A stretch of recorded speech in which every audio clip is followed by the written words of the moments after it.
If I could just take a moment and I had an assignment the other day. Someone asked me to write a letter for a time capsule that is going to be opened in Los Angeles 100 years from now on our tricentennial.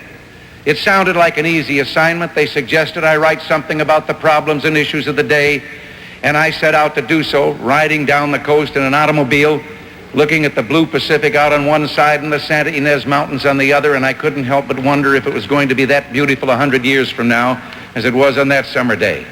And then as I tried to write, let your own minds turn to that task.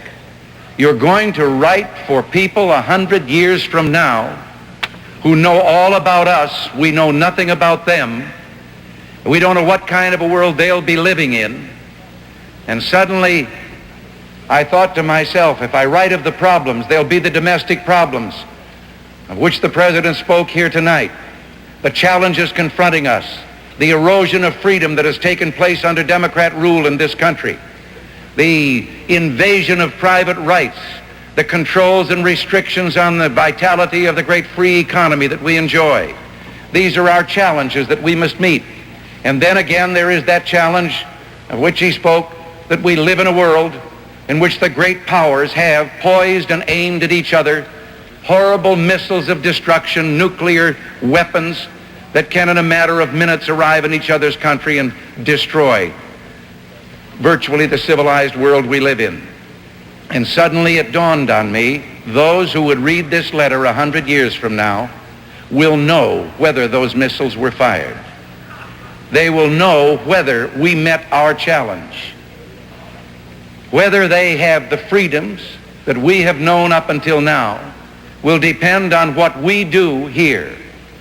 Will they look back with appreciation and say, thank God for those people in 1976 who headed off that loss of freedom, who kept us now 100 years later free, who kept our world from nuclear destruction? And if we failed, they probably won't get to read the letter at all because it spoke of individual freedom, and they won't be allowed to talk of that or read of it. This is our challenge, and this is why here in this hall tonight, better than we've ever done before, we've got to quit talking to each other and about each other and go out and communicate to the world that we may be fewer in numbers than we've ever been, but we carry the message they're waiting for. We must go forth from here united, determined that what a great general said a few years ago is true. There is no substitute for victory. Mr. President,